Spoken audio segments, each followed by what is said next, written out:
WSR. They'll be helping me present the actual webinar itself, and they are our marketing specialists within the digital field.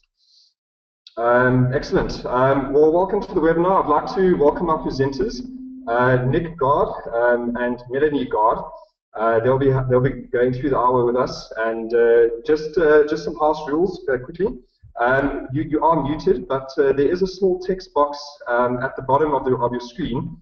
You can type in your questions in the actual box, and we'll be going through a few questions at the end in a question and answer scenario.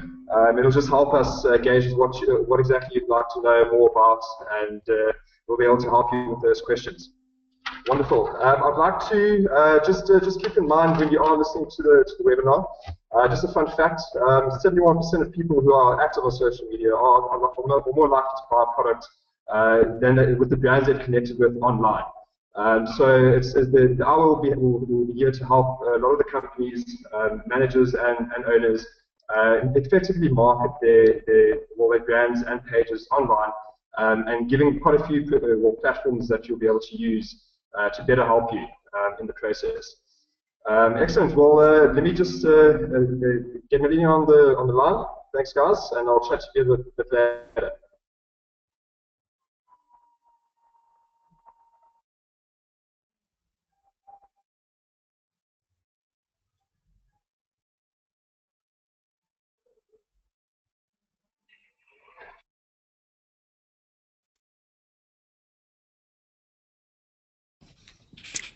Good afternoon, everybody. This is Nicholas Gard and Melanie Gard, all the way from Durban. Hope that everybody can hear me. Renier, if you can hear me all okay there in Cape Town, please just type so in the chat box. And we obviously hope that everybody else can hear us as well.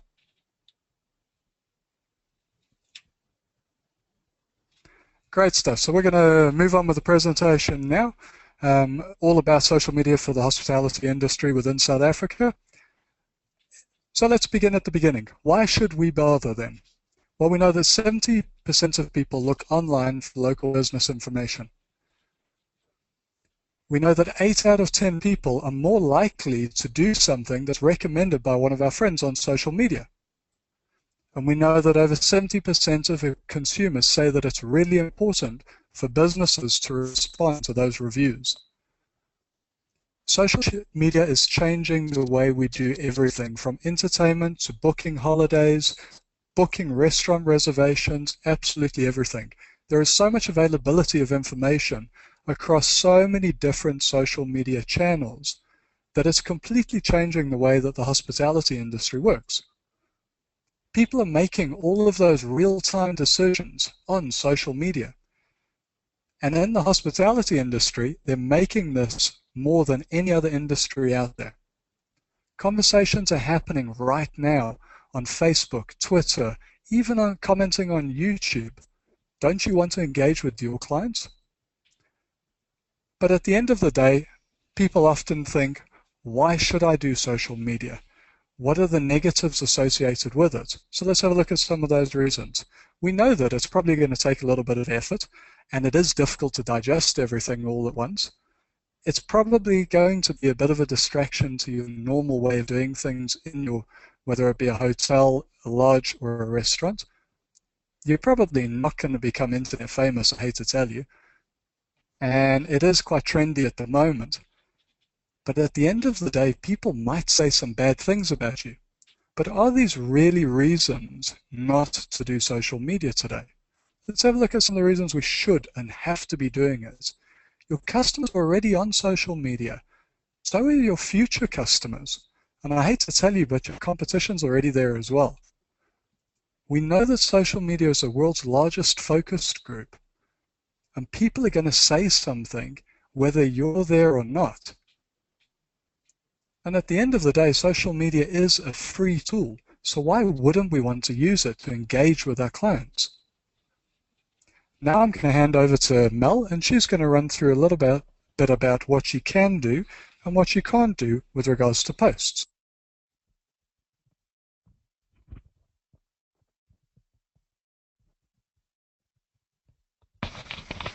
Hi everybody, Mel here. Hope you can hear me loud and clear. So one of my specialities is kind of the psychology behind social media. Why on earth do you actually want to put your business out there? What is the point? Maybe by understanding how it works, you might have a better idea of why you'd want to do it. What you're trying to do is turn your business into a human being. By being on social media, you give your business a persona, a personality. So you want to post on social media in a similar way that you would if you were a person. Now, if any of you are on Facebook, you would probably know that most of your Facebook friends don't post the same kind of thing every single day. They post a variety of different things, and that's what you need to do with your business. We talk about content. Content is anything that you see online or listen to. So it can be a picture, a video, writing, an audio clip. That's what we mean when we talk about content. And for the hospitality industry, there are lots of different types of places that we can generate content from. Content could be promotional, or it could be related to your staff. It could be things that are happening in your industry, or specifically food related. It could be related to your local market, or directly about your clients. And of course, hospitality industry, we have reviews, good and bad. The key to all of this and to really making an impact with the people who are following you on social media is balance, because like a human being, your social media presence should have a lot of things to keep people engaged. If you're only putting out promotional material, then what are you going to do between the Tuesday special and the Tuesday special? Post nothing. You have to be able to put out more stuff out there and keep people engaged. Some examples of promotional material, and I have used real places here, that's the only way to do it. Not that I'm putting my stamp of approval on these places, it's just places that they were easy to find on Facebook. So anything to do with your establishment, whether it's a day of the week special, just anything promoting your business, so your food, your latest special on rooms, etc. Things that are staff related. Everybody knows that the hospitality industry employs staff, and we love people that uplift other people. So if you can show your staff that you see your staff as people, then it basically means that people will engage with your business more strongly. So anything to do with your staff, it doesn't only have to be business related. It could be saying that one of your staff has recently had a baby or has upskilled themselves in some way, shape, or form. It really does show the human side of your business. Industry related. People want to see that you are plugged into your industry. Even sharing things about your competitors shows that you are aware of what's happening in the marketplace, and the chances are that if somebody's interested in your business, they're interested in your industry as well. Food is so visual, and people react to it so strongly. So posting anything to do with your ingredients, your suppliers, recipes that you might be interested in, is definitely a great way to find content. Things that are related to your geographic market. Now, your geographic market is where your clients are going to come from, especially if you are a restaurant. And being able to give them information that they find useful is going to make them grateful to you. You always want somebody to feel a bit thankful towards you. And it's always great to know that other local businesses would be thankful to you for the exposure. So creating a community online where you can all share each other's information is a great idea. Client-related information is also vital. Turning your clients into mini social media celebrities will make them very grateful. Twitter's a great one for this. People always tweet photos of their food, the hotel that they're staying in, etc. And by retweeting this, you give them a boost and you're creating content for yourself at the same time. Posting photos of your customers is great. Make sure that you get their permission first. Nobody wants their face splashed all over social media without their permission. But if you can get live action shots, that's always fantastic. Reviews. We always love to get positive reviews, so share them. But don't only think about reviews. What about all of the food bloggers out there? give them a bit of a boost by sharing the blogs that they've written about your establishment. It's great for you in terms of content, and it's great for them in terms of exposure.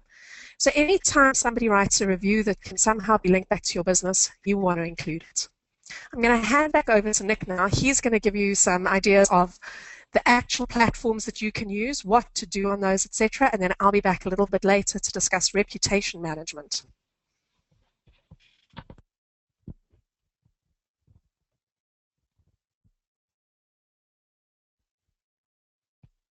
Great stuff. Thank you very much for that, Mel. I'm just very quickly going to change how the view looks here. Just give me 2 seconds. There we go. So Mel's done a great job there of explaining some of the things that are really important with regards to content.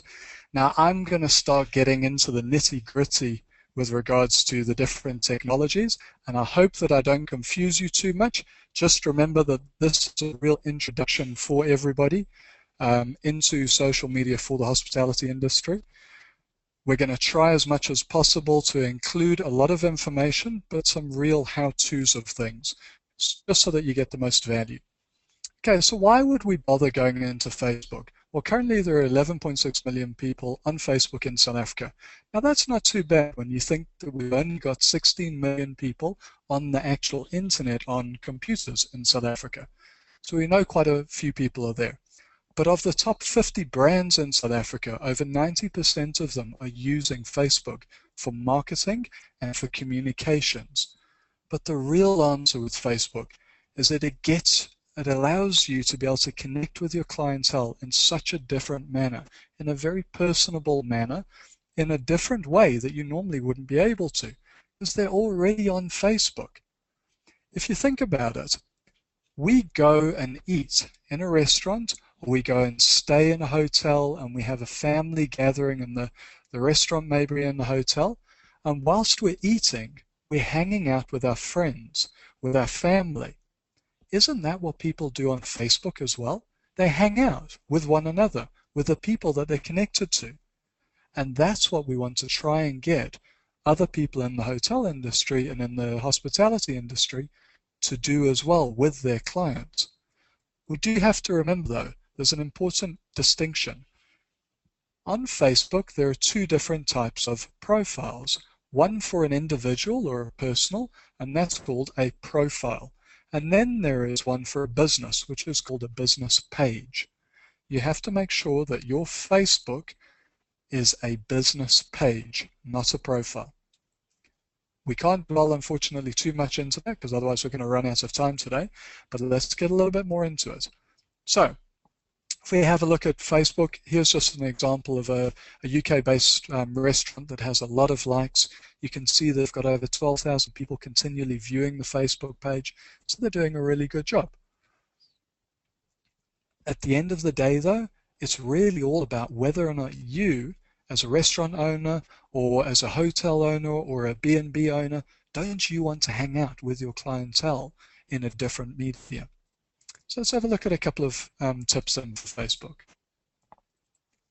Your cover photo. This is such a beautiful area to be able to market your business with. Look at how stunning this picture is here.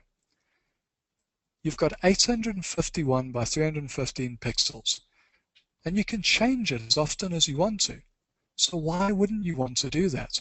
Why wouldn't you want to take pictures of some of those beautiful new menu ideas, or a picture of your pool in a hotel overlooking the ocean or some magnificent view? Why wouldn't you take some pictures of staff having fun, or more importantly, guests having fun?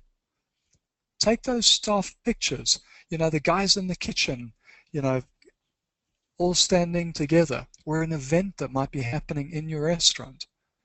Those are really great, and they show personalization.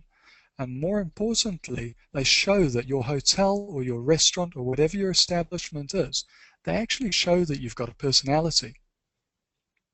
And there's a couple of free tools that can help you to make these pictures look even better. One of them is canva.com, and I really advise you to use it because it's a great free tool that you can make phenomenal pictures with. Remember, pictures are 1,000 words. So let's get on to that a little bit more. How about pictures of our food? You're in the food business. So why not take lots of pictures of food? Pictures are the most shared items on Facebook. So why not get the gastric juices flowing of your clientele? Whet their appetites. Show lots of different pictures. Show the spirit of your business. How about recipes? Why not take pictures of the different processes within a recipe that you're doing? Obviously, you're not going to give the whole thing away. No decent chef will give the entire recipe away. We know that and we accept that. But why not show the recipe in a number of different pictures? Let people guess how you can finish it. Let them maybe try and do it at home. You know that 9 times out of 10 they're probably going to fail, and they're going to come back to you so that they can have the right option. How about other tips as well? What about exclusive offers? So if somebody likes your page, why don't you get them a free coffee maybe, or a glass of wine? But how do we know that if somebody has liked your page? Well, this is where Facebook management comes in. If somebody likes your page, you'll receive a notification on your Facebook account.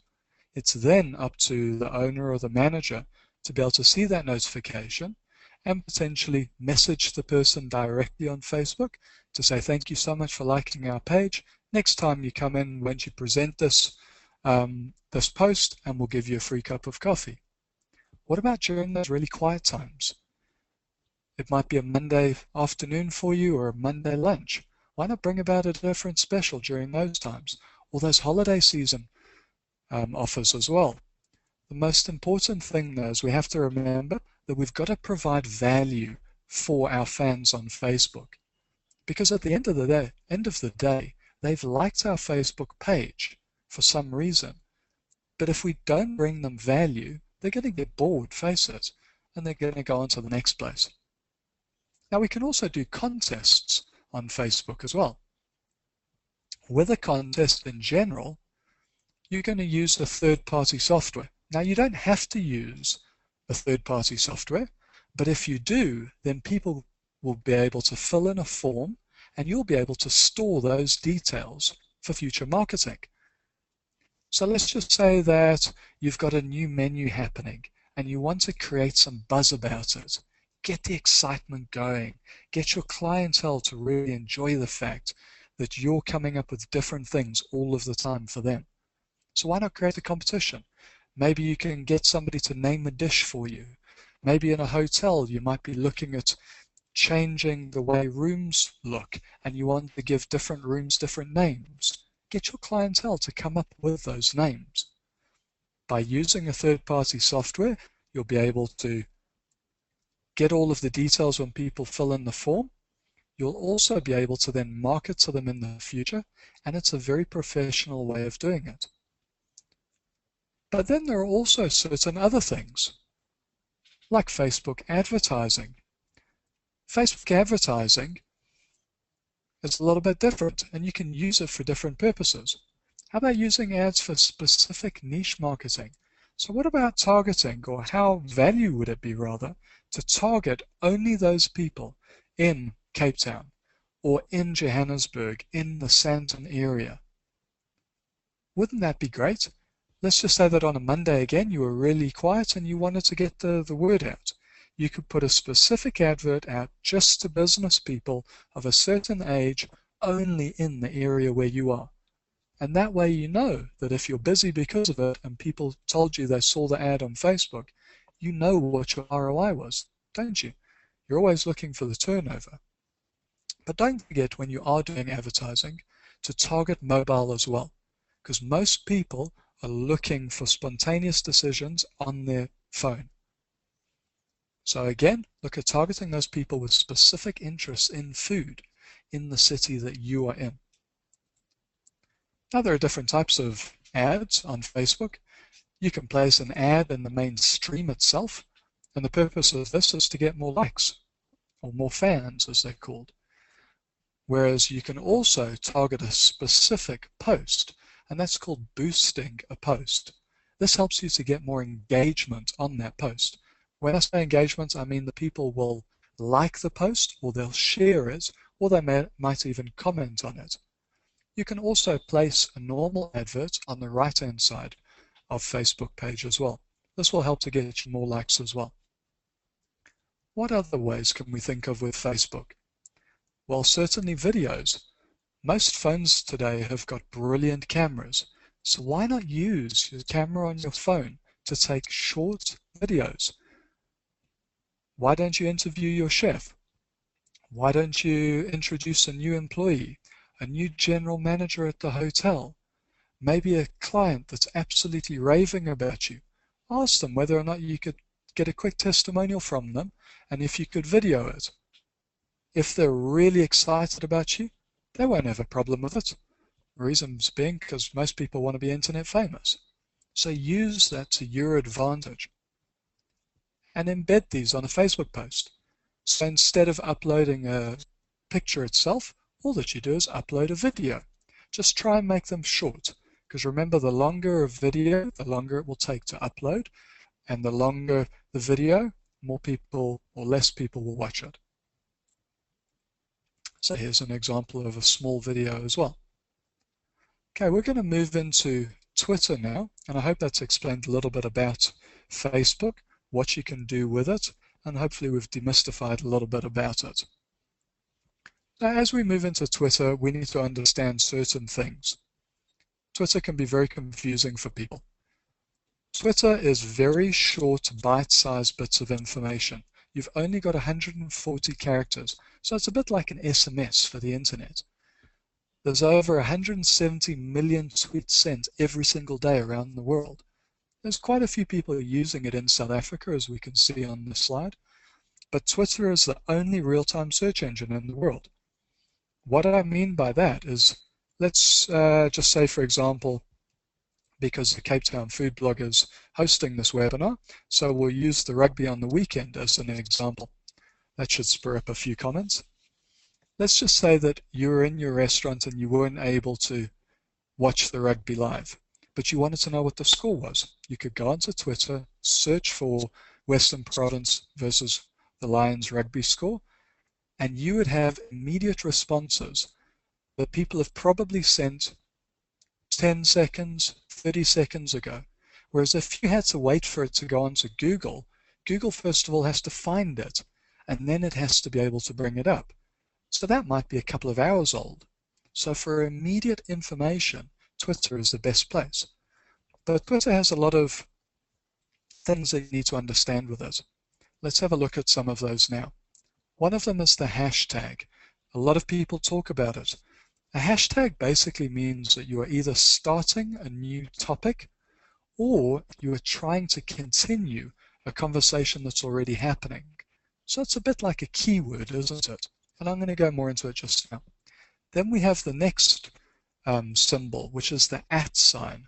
And this means either a reply or a mention. So if you put the @ sign before somebody's Twitter name, it means that you're replying to that person or company. So an example that I've given you here is @foodblog Cape Town. Thanks for the awesome webinar on, and then I'm trying to create a topic here, hashtag social media for, and then hashtag restaurant. So you can see the @ is where I'm mentioning the food blog Cape Town. Then we have something called retweets. Retweets are fantastic because it shows that people care about what you've just tweeted. It keeps that conversation going because every time somebody retweets, then it comes up on their feed. Potentially their followers can see it. What happens if they retweet it? It's just one single click of a button. Then it gets spread to more people, and it carries on and carries on like that. The more your tweets are retweeted, the more likelihood you've got of them coming up on other feeds. So let's have a look at a few tips as well for Twitter. Twitter allows you to speak to your clients on a very personal basis because you can effectively have a conversation, a bit like an SMS or a WhatsApp conversation. In short, bite-sized information, it doesn't take long to do. Why don't you also think about using Twitter as a VIP database collection though? So let's just think about maybe some hotels or restaurants that have, really important clientele, or maybe they've got a wine club, let's just say. You could create a Twitter handle for that wine club. So let's just say it's Cape Town Hotel wine. And only those people who are in that wine club could then join it, and they could participate. Obviously, people outside of, South Africa and outside the world, they could also start following that handle. But wouldn't it be nice if you could offer just those people special incentives? Maybe a free bottle of wine this month from X Vineyard, or maybe a discount on a case of wine from Haute Cabrera, let's just say. That's the purpose of Twitter, is not by just using it as a way to communicate, but thinking of out-of-the-box ways that you can use it to build up your business. It's almost a bit like creating an exclusive club. So you can build up that list of people and you can market to them in the future all the time. So let's have a look at some examples here. This is from Domino's Pizza in the UK, and I've used Domino's specifically because obviously they've just come into South Africa. So Domino's here is talking about their menu, the fact they've got a new menu, they've got a picture there. That's fantastic. Okay, let's get down to the nitty-gritty. Hashtags. They help your topic on Twitter. But the biggest thing is that you can't use too many hashtags in one tweet. And the reason for that is that if we want people to retweet, that means resend our tweet on to other people, that's going to take up some of those 140 characters. So if we use too much of those 140 characters, we're not leaving any room for anybody else, are we? So we have to be careful about that. So the rule of thumb for Twitter is that the shorter, the better. And to be honest, it doesn't even necessarily need to make perfect English language sense. It can be something like 50% pizza discount in Cape Town. Something like that then has a link that leads to maybe a page of your website where that discount is on. That's all that you need. What about the use of pictures and videos as well? Well, I've already said that pictures are worth 1,000 words. How many words are a video worth? Pictures are great for increasing the number of followers very quickly on Twitter. They help to get engagement because people like to talk about pictures as well as obviously videos. But more than anything, if people are talking about your establishment online, on Twitter, and they're retweeting, sharing your information with their followers, doesn't it mean that they're more likely to actually come into your place the next time they're in your area? Of course it does, because it gives them a more personal interaction with you. So let's have a look at some examples of pictures. This is from Domino's UK again. And you can see on this tweet here, the original tweet was from this person here, Nicholas Rain. And they said, can't go wrong at $5.99. And they've then mentioned Domino's UK. So the guy said, this is a great pizza for only, $5.99. Thank you, Domino's UK. Domino's UK have then retweeted this and simply put one word, #yum. What a great way to communicate with that person. So look at another example here. Domino's UK have again retweeted the tweet from this person here, Depressed Darth, when someone says you can't eat an entire pizza. And Domino's is saying, yeah, we've all been there, we accept the challenge, guys. When somebody says it's too big, we can't eat it all, we can't finish it, that's fair enough. But if you have a look at the bottom here, we can see this figure here. 31 people have retweeted this. 31 people have favorited this particular tweet. That's a lot of engagement for something that probably only took 5 or 6 seconds to do. Let's have a look at another example where they're giving away, a pizza on a Tuesday. But in this particular example, they're also talking about an event that's happening right now, Hurricane Gonzalo. So they're saying, guys, batten down the hatches, lock everything up. But don't worry, you can get a free pizza from us. Order it now, and we'll deliver it. Don't worry, we've got your back. So they're talking to their audience in a totally different manner. They're getting engagement from them again. We have a look at a slightly different style. Why not let your followers do the work for you? So in this example, somebody actually said, and the person's name is Edward, They asked Domino's to draw a picture of a dragon on the inside of the box and then deliver it. And they did. If you can see on the top of the picture, probably can't see the whole thing, but there's a small picture of a dragon. This was awesome. Didn't take the guys very long to do, but it was something personal. So when the guy opened up the pizza, they saw the dragon there. What do you think is going to happen then? Of course they're going to tell everybody about it. But this guy is also telling everybody about it on social media. And that's where viral stuff starts to happen. Now there are many other different things that we can do on Twitter as well. So we can do things like group offers. By group offers, I mean, how about a ladies special or a large group special? How about something different? Instead of a ladies dining with ladies special, you do a guys dining with guys special. You could do group offers for hotels, maybe for conference delegates, something like that. So you can specifically target those people. Let it spread on Twitter virally. Let your followers push that discount or that offer, whatever it is, to all of their network. Let them sell it for you. That's what being a brand ambassador is all about. But remember, you have to be careful with Twitter because you need to time when you're going to send your tweets. And the best times, unfortunately, are breakfast, lunch, and dinner. So you want to use those hashtags, lunch, hashtags, dinner, to make it easier for people to find them. So when I go onto Twitter and I search hashtag dinner restaurants in Cape Town, potentially your tweet is going to come up then. Maybe you need some advice on a new menu item or how to change the look of one of your rooms in your hotel. Why don't you ask your Twitter followers? So I've given an example below here. Help, need guinea pigs for free tasting of our new menu items this, hashtag lunch. I've named the restaurant at ABC Restaurant, today only. And then you could also add another hashtag at the back of it, client service. Client service is a very popular hashtag that's used all the time. Potentially we can even use Twitter to increase our service levels.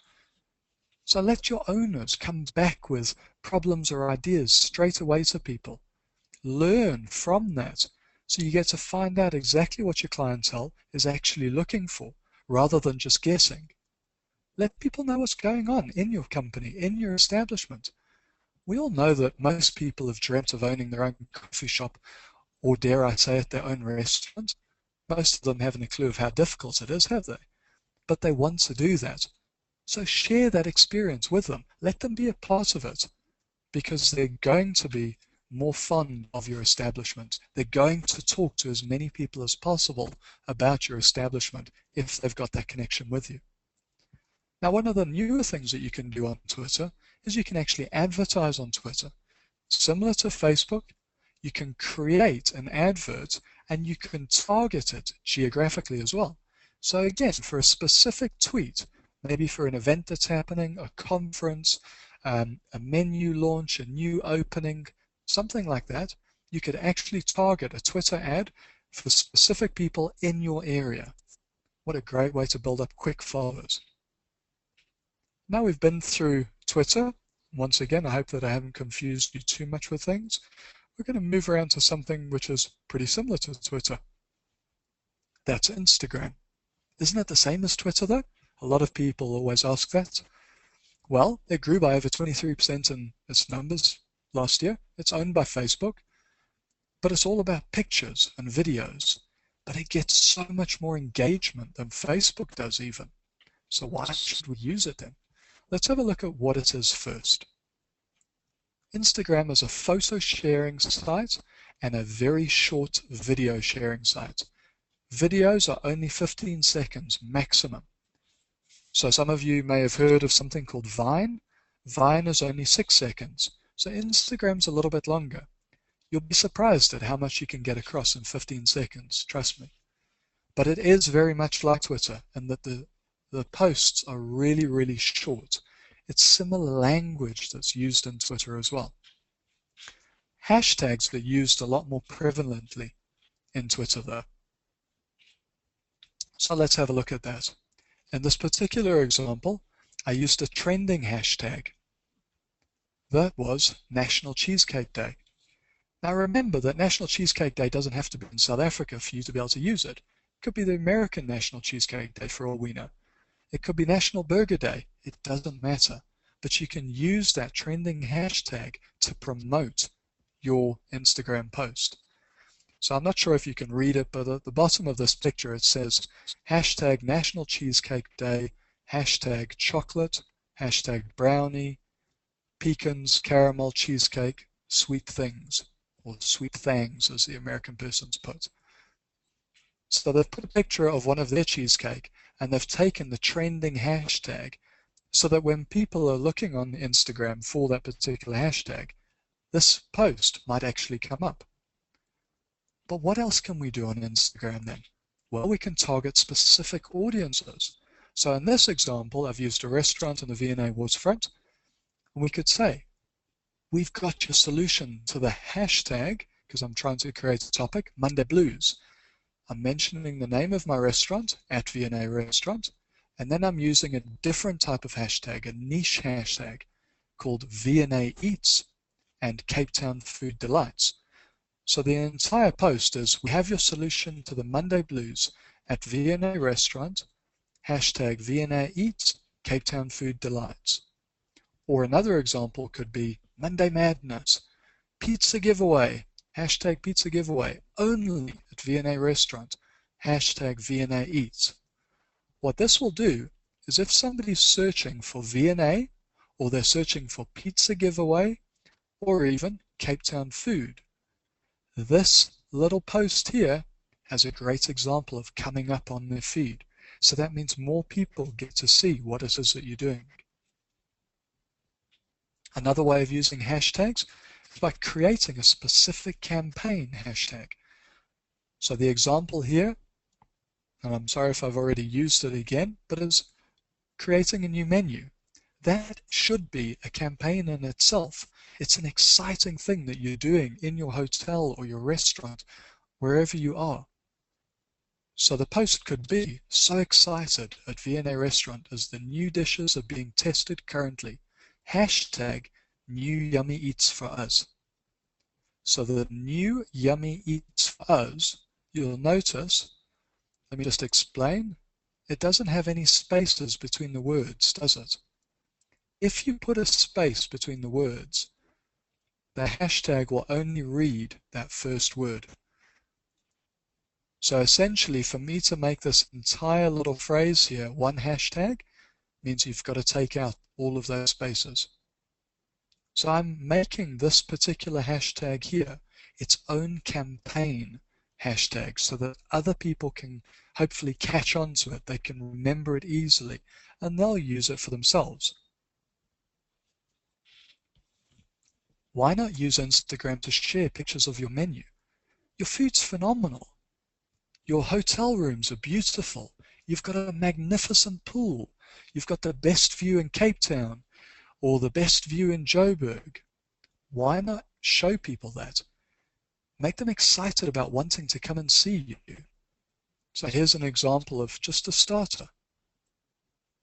How about if you make the best donuts out there? Something as simple as taking a picture on your phone, uploading it to Instagram. All of these types of things work brilliantly. But most of all, you can get your own clients to engage with people. So you can get your clients to upload those pictures for you. Get them involved. Let their network see it. What does it do? It helps to build your own brand. Let them become the brand ambassadors for you. And when they do that, and they mention your name, remember the @ symbol, you're going to get a notification. So like their post, message them back saying, thank you, we appreciate you so much. Involve yourself in pictures. Have some fun with it. Let people know that you've got a personality behind that business. Why not also use a contest? So on Instagram, one of the best ways to get new followers and engagement is by holding a photo contest.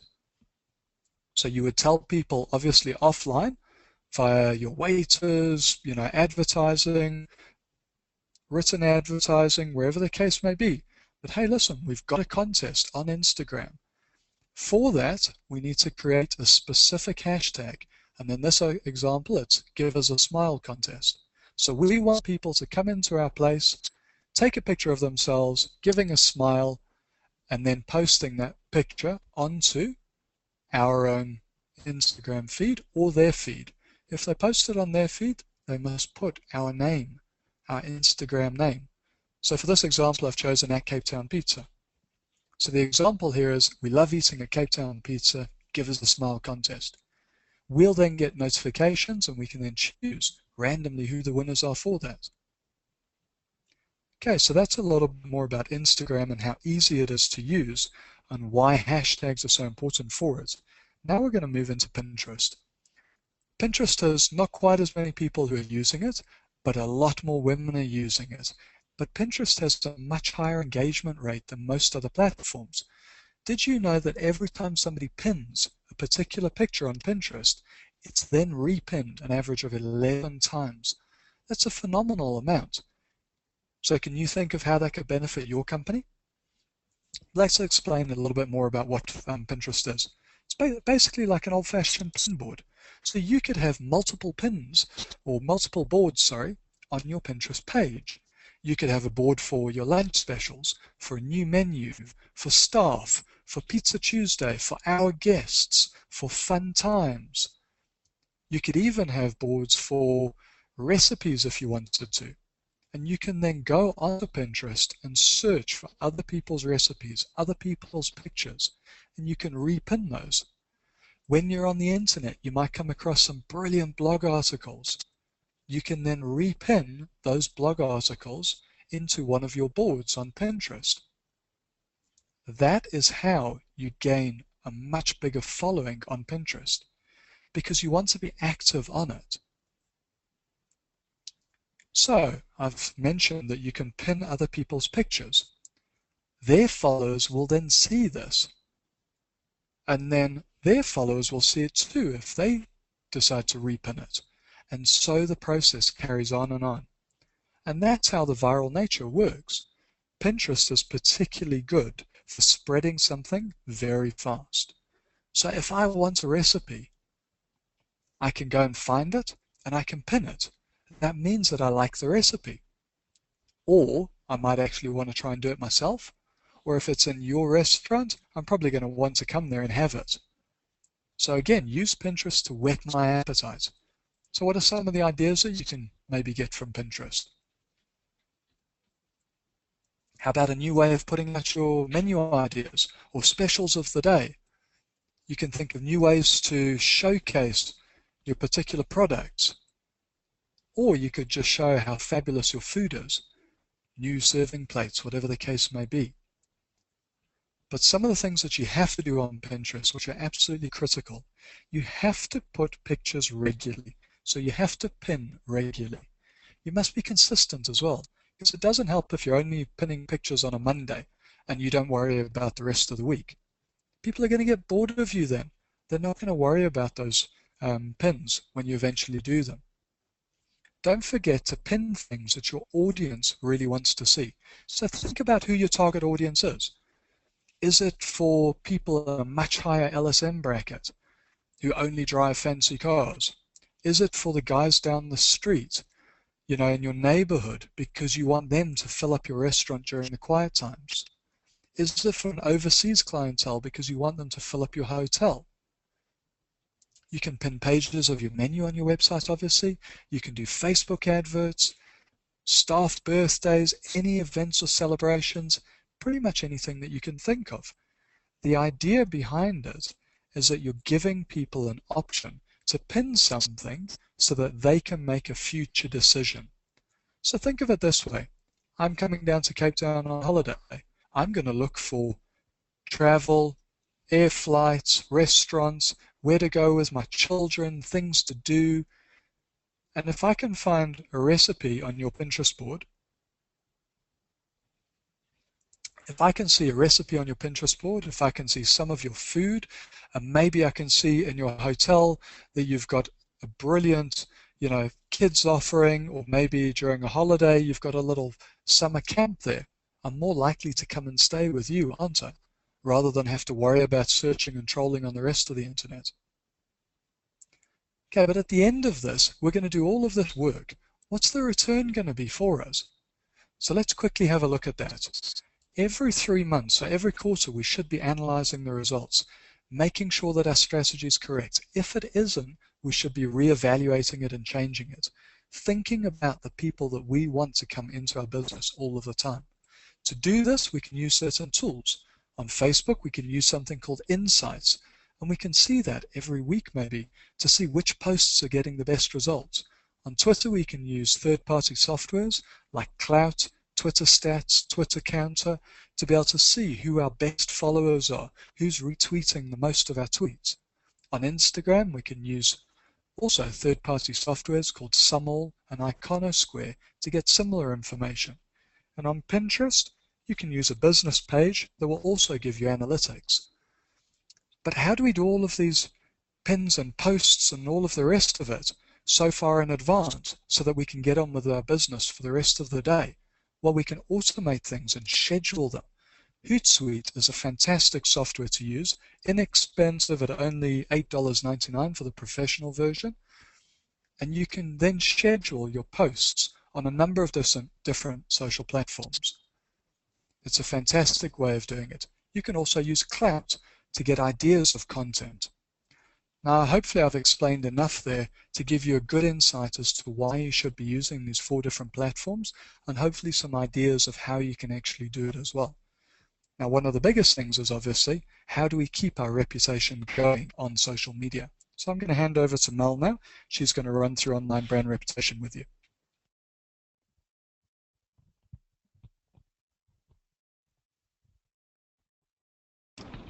Hi folks, I'm back. If you have fallen asleep or are checking your emails, it's time to now shake your brain, pay attention, because this is the part that everybody wants to know about, which is how to deal with negative reviews and negative comments on social media. I just want to remind you, if you do have any questions, you can type them into the chat box on the right-hand side. If you don't see anything, just click on the little red button at the top where there's an arrow, and it should expand it. We are going to take some questions after this. Okay, so in the hospitality industry, everybody knows that somebody is going to say something negative about you at some point in time, and how you deal with that is incredibly important, because your response can actually win you more fans than the original negative review might have lost you.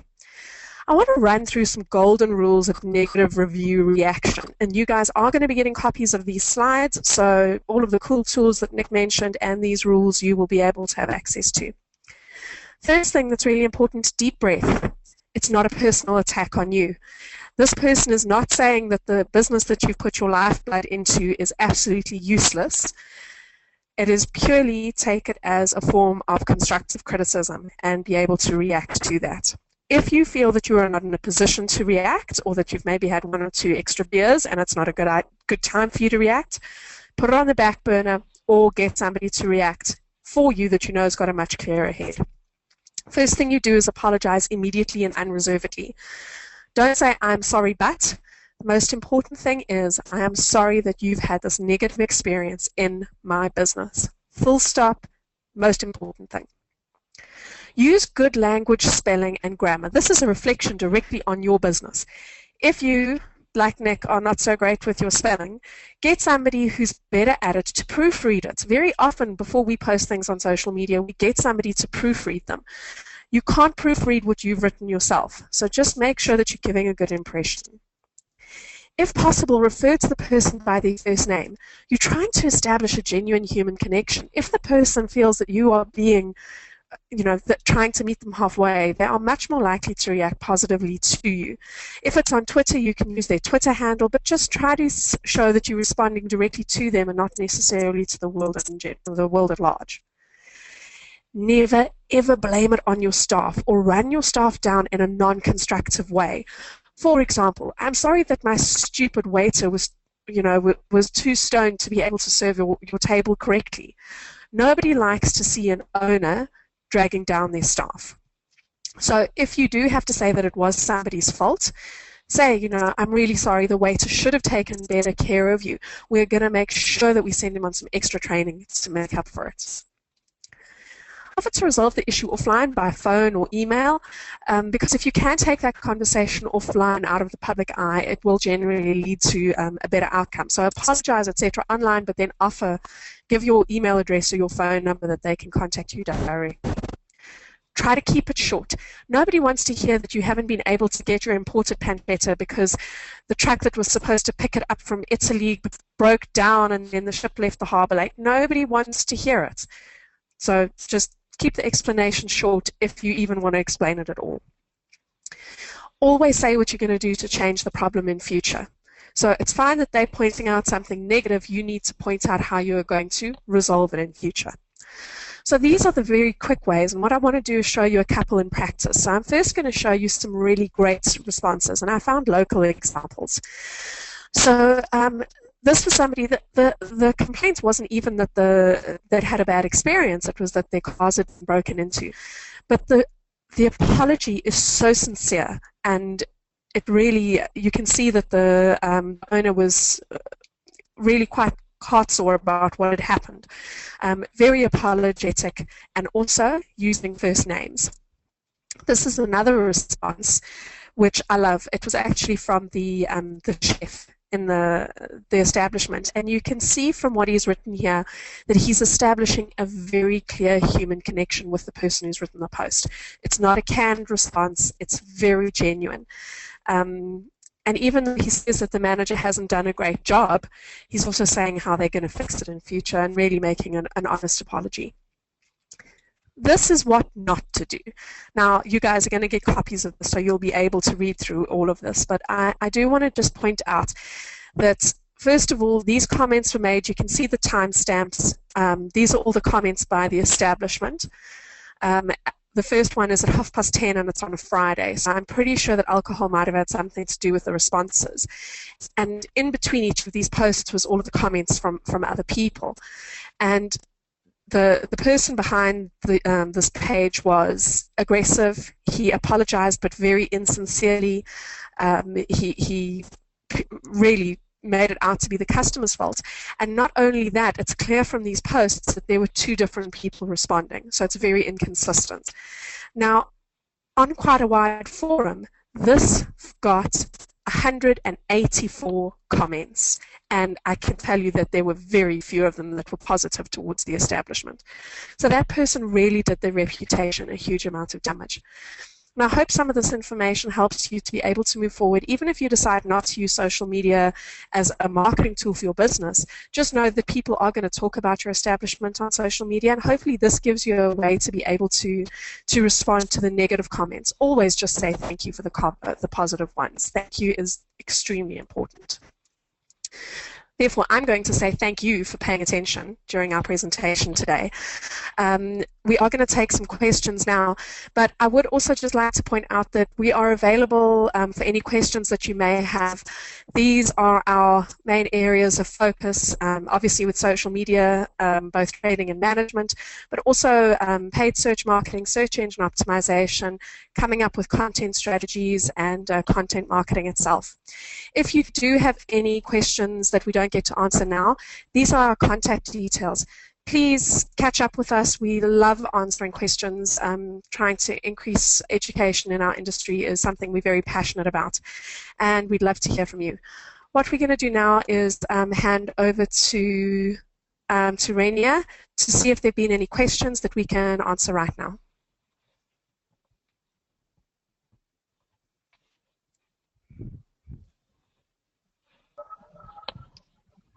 Rainier?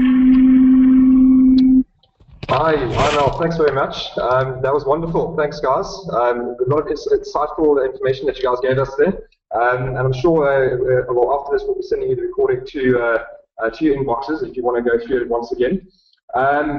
We'd like to go through just some of the questions that was asked throughout the session.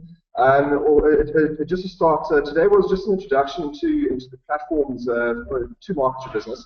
If you guys would like some more webinars on individual platforms, please do we'll send us an email or mention it within the actual chat, and we'll be able to do that and formulate a webinar in the future.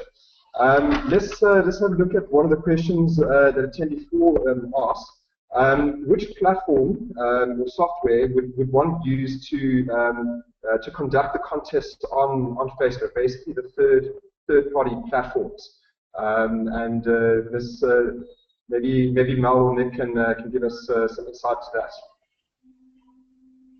Hi there, Renia. One of the platforms or technologies rather that we use frequently for some of our clients is called ShortStack.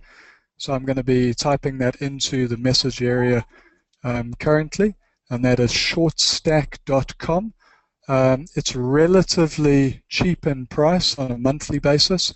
Costs us about 361 Rand a month, depending on the Rand-dollar exchange rate, obviously.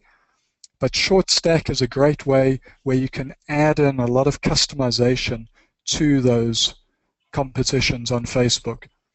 Generally, what you have to remember, though, with doing a competition on Facebook is you need a large image, something that's going to draw people to go to it to make them do whatever it is you want them to do. So that's called a call to action image. And this can either be done by a graphic designer, or if you've got a web developer, they can also do it themselves. And then you can customize the forms, the information that you get. Don't forget about also potentially using canva.com to create that image yourself. You know, if you're a bit handy on the computer, why not try and do it yourself? See what you can come up with. I hope that answered the question. Excellent. Thanks very much, Nick. We've got another question that I'd also like to know about. It's quite interesting because a lot of the restaurants don't, and hospitality in the hospitality industry don't have the budgets to obviously put a lot of money into paid advertising. The one attendee would like to know how much should a restaurant spend per month on paid Facebook ads? If you could recommend a certain amount on pay-per-click ads or on boosted posts. Certainly, that's a fantastic question. It's one that's a little bit like, you know, obviously how long is the piece of string, but really it depends on your clientele and what you're trying to do. If you're a local-based restaurant and you're trying to get people only in, and excuse me, I don't know Cape Town particularly well, but let's just say Bloubergstrand. Let's just say that you create an ad on Facebook and you target only people in Bloubergstrand. You're probably not going to get as many people viewing that ad, but they're going to be qualified, aren't they? Because they're in that area. Maybe you also want to target Bloubergstrand plus 20 kilometers, because you've got people that are working in Cape Town who are going to go back home afterwards. So depending on who your target market area is, how large and how broad an interest level you're going to start to target, I would say a good option for a Facebook ad to create more likes for your page, you should be looking at somewhere between 500 and 1,000 Rand. I can say myself that for our company, if I do Facebook advertising to gain likes for our Facebook page, I'll set a budget of 700 to 850 Rand per month, and I'll do that just for the Durban area, or maybe for Johannesburg, or maybe Cape Town. If I'm going to boost a specific post, then I might reduce that amount to 150 Rand, because I only want to boost that post for 2 or 3 days. An example of that was I recently boosted a post about a global webinar, and within 3 days I'd spent 237 Rand, and we'd had just under 14,000 people had viewed that specific boosted post. And we had a really good click-through rate on it as well. So I hope that gives some idea. It doesn't have to be an expensive exercise. Excellent. No, that's perfect. Thanks, Nick. And one of the other attendees asked for content generation. They'd like to know if there's a platform that they could use to get extra content to be shared onto their walls. I'm sure you know our platform, but I know the one that we do use here is called SWAYY. It's quite decent if you're looking at getting free content for your actual page. I'm not sure if you could give us more information on that as well, Nick. Yeah, content generation is a great thing. We all know that the search engines require as much content as possible, and you mentioned a very good one there, Renia. Also, don't forget about things like Technorati to find blogs that are in your industry. You can use that for content syndication. Also, Klout and Hootsuite, they both have content suggestion engines in them, and they actually suggest content that might be applicable to your audience. But at the same token, one of the best ways to get new content, unfortunately, is to write it yourself. Sometimes that might be expensive using a copywriter, but if you can write it yourself, if you enjoy writing, I'd rather suggest you learn how to do it yourself. Just make sure that when you do write things, proofread it yourself and then don't post it. Go back to it a couple of days later and just read it again to make sure it makes sense, because often we get in the moment and we write something and we come back to it a few days later and it actually looks rubbish. Excellent. Thanks very much, Nick. Perfect. Well, I think we gained quite a lot of insight into a few of the platforms. After the webinar, would you be able to send us some links to a lot of the softwares? We certainly will do, yes. And then you can just email them out to all of the attendees, no problem at all. Lovely. Excellent. Well, thank you very much, Nick. And once again, I'd just like to say thank you to all our sponsors, Cape Town Food Blog, Gourmet Foods, and WSI for making this webinar a possibility. If we're looking to do a few more, let us know, and we'll make it happen. Thank you very much. Thank you very much, everyone. Cheers, and have a good day.